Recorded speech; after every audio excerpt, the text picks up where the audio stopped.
Yan. Okay, so good morning. Hi ma'am. Hello? Hi ma'am. Ano pangalan niya ma'am? Cheryl po. Si Ma'am Cheryl. So, Bacoor to na. Bacoor, no? First day. So saan ka nga pala nahirapan pa ma'am? Sa Ano yung carb po, tapos sa parking. parking, tapos kurbada? Paano Opo, kurbada? sa pagliko-liko Pagliko. po, lipap ganun ka per. Okay ma'am. So yun ang mga gusto mong matutunan sa ngayong araw. Okay, so sige. So, let's go na. Tuturuan Start na po kita. tayo.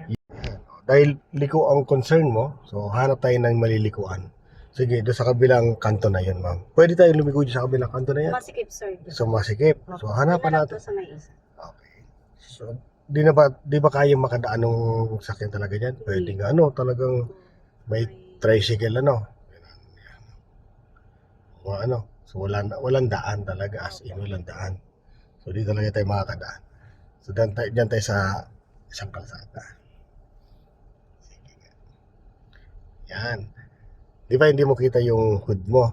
So kung ano nakita mong pinaka dulo ng kalsada dito, sa unahan mo, yan na muna papunta doon ang mata mo. Tapos maganda advance ang mata mo nandun medyo malayo. Kagaya nito, diyan sa van pa lang dapat planado mo na kung sasabit ba to, okay kung i-adjust mo to, no. Yan, very good, no. Yes. Titinggal lagi sa both side mo, kaliwat kanan. Tapos yung posisyon mo lagi nakagitna. Signal ka nga po ng kaliwa mo.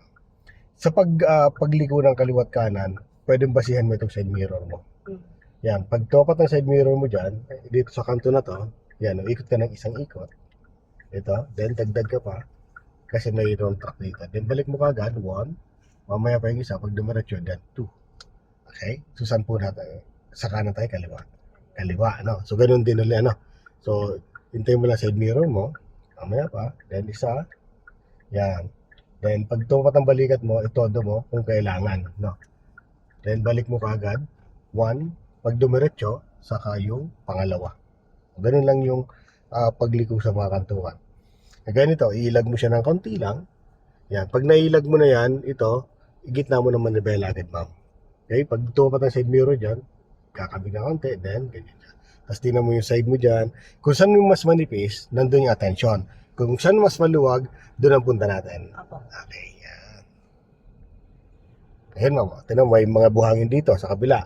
So may mas maluwag ka dyan na konti, kukuha ka ng konti lang dyan. So pwede mong i-align to, itong side na to, saka itong side mirror mo, pwede mong i-align sa kanya. Okay. So pag ganun tayo, kasi wala ditong kalsada. So tingnan mo, ito kagad yung tao, tingnan mo na kagad yung kanyang kantuhan. Ayan. Yan, dito pwede ka na kumabig konti-unti, ma'am. Yan, kabig ka na po. Tapos diyan ka titingin. Pag aabutan mo yan, kabig ka pa ng konti. Then gitna mo na manibela mo. Tapos pag patuloy side mirror mo dyan, so pwede ka na kumabig. Pag tupat ang balikat mo, kung kailangan itodo, pwede mong itodo. Para safe naman yung tagiliran mo dyan. Okay, so dito lang po tayo muna. Ayan, medyo pabangga ka na sa motor, Yan, ilag mo lang yan. Pag medyo lumayo na yan, gitna agad manipela mo. Then pag lumapit yung side mirror, saka kumabig konti lang. Then pag nakita mo dito pantay na, gitna, Yun. Dito pabangga tayo dito sa kulay, So habang lumalapit tayo, okay, hanapin mo yung gitna na dalawa. Itong may halaman sa to siya, So sa ngayon, siya yung unang nakalabas. Dapat siya nang ninipisin mo, ma'am. Ninipisin mo ng konti para lumabas lang itong konti, Pag nanipis mo na to, kung nakita mong medyo safe na to, igitna mo naman na bela mo, then kabig ka ng unti-unti sa ngayon. Yan, Gitna, Okay. So yan, pakaliwa tayo, choice, kasi wala nang So yan, nipisin mo na po kagad yan. Yung sa side mo niya. Yan, nandun ang mata mo kagad, Tapos dito, silipin mo itong kanan, dito sa bandang kanan, kung sasabit ka side mirror. Sa ngayon, malaw yung side mirror. Pwede ka pa mag-adjust. Okay? So, ang kanto nito, ma'am, ngayon, itong sakyan na to. So, ikot ka na muna ng isa. Then, pag tupat ang balikat mo dyan sa kanya, todo mo na. Yes. Then, dahan-dahan lang po. Yan. Then, balik mo. 1. Then, balik. 2. Very good. Okay. Ayun. Sige, ikot lang ulit. Okay, so nasa expressway na nga si ma'am. Yan na nga ba sinasabi ko. MCX pa lang. Pa-entry pa lang tayo. So, ayan. Prepare ka agad sa brake mo. Kasi medyo mabilis ang dating mo. No? Yan. Kasi kurbado yan eh. Yan. Bago mag-curve, kailangan mabawasan natin yung bilis natin. Yan. So, maintain mo lang. Kung mapapansin mo, 40 km per hour lang yung allowed dito. Maximum. No? Yan.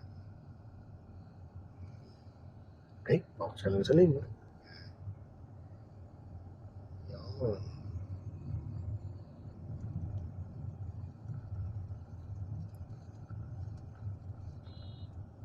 Sige lang. Huwag mo lang intindihin yung nabusinan ka na.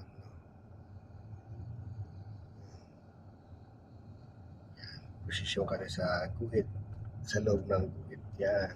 Kasi pag nawala ka dyan, pwede pumasok siya sa gilid, no? So, nakita mo yung kalamba dito sa kaliwa, na? Yan. So, dito tayo sa bandang kaliwa. Yan. Yan, focus ka muna dyan. Okay. Yan. So, may pambuelo naman yan dito. So, dito ka lang muna sa bandang kanan, ano? Huwag ka muna papasok. So, gas ka pa. Dagdagan ng gas. Yan. Ito yung buwelo niyan, no? So, mayroon talaga yan. Tapos, tingin ka dyan sa kaliwa. Kung gusto mag-change ng lane, signal ka muna. Okay. Tapos, tingin dyan sa kaliwa. Pag mayroon, huwag ka muna mag-change ng lane. Yan. Pagkalagpas ang pula na yan, yan, pwede ka na mag-change ng lane. No? Kaunti lang. Ganun mo lang. Yan. Okay. So, pwede ka lang mag-change ng lane ng medyo safe. Pag nakita mo yung line natin ay broken. Kagaya nito, no? Opo. Tanggalin mo na signal mo. Kung nakapasok ka na pala, ay tanggalin mo signal. Ano? Yan. Pag yung mga guhit na yan, nagsasabi sa iyo na safe mag-change ang lane dito. So either siguro malapad yung kalsada, kasi pag solid naman, so medyo delikado pag-change ang lane. Kaya dito pa lang, dapat nag-ano ka na, puno-posisyon mo ng sakyan mo kung saan mo gusto i-posisyon sa sakyan mo. Kagaya nito, nandito tayo sa slow down, ano, na mga sakyan, sa mga truck, mga ganun. So, gusto natin position doon sa kabila. So, gawin natin, signal ka muna ng kaliwa, tingin ka muna dyan, na. Okay? Yan. Yan, ganyan lang, smooth lang. One lane at a time lang. Okay? So, isa pa, na, signal ka pa ng kaliwa, kaya tingnan nyo dyan, dagdag ka ng gas, dagdag ka pa ng gas, yan, kasi wala naman, no? Okay. So, dito, pag malayo ka pa, ganyan, sa ano pa tayo, ang exit natin ay medyo malayo pa. So dito ka lang sa lane na to. Kung masyado mabagal din tong nasa unahan mo, pwede pang gamitin tong overtaking lane. Huwag lang tayo pwede mo, di tayo pwede magbabad dyan. Dito ka lang pwede ka magbabad. Ano po? So, diyan ka lang sa ano. So kaya, sitinan mo lang dyan yung itong sinusundan mo. Tapos yung biglang papasok ng alanganin, yan babantayan mo. So, kagaya nitong truck na to. So, mapapansin mo yung truck, yung gulong niya, naka-straight lang. So, wala siyang intention na parang pumasok bigla dyan sa ano. Saka medyo malayo ka naman sa kanya eh. Kaya pumasok siya, dyan sa area na yan na dadaanan mo, safe naman. Okay? Kasi medyo malayo. Ngayon, nalapit na tayo sa kanya. So, pag pumasok yan bigla, alanganin. Kaya papantayin mo yung gulong niya kung puposisyon pupunta sa dito sa dadaanan. Yung galaw niya lang yan. So, basta focus mo nandiyan lang sa unahan. Dahil sa sinusundan mo. Itong katabi mo, itong tumabi sa'yo, tingnan mo kaagad ang gulong niya. Malayo. So, wala siyang intention na pumasok dito. So, pag tumingin tayo sa kaliwat kanan, isang segundo lang, mabilis lang natingin. Balik agad sa unahan. Di pwedeng mawala ang mata mo dito sa ano mo ng 2 segundo. Delikado. Yan. Tingnan mo ang galaw nitong truck na to. Okay? Yan. Sulyap-sulyap ka lang dito sa gulong nila.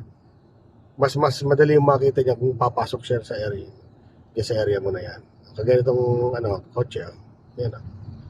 Ha? Yan ang mga pantayan mo. Yung papasok ng alanganin.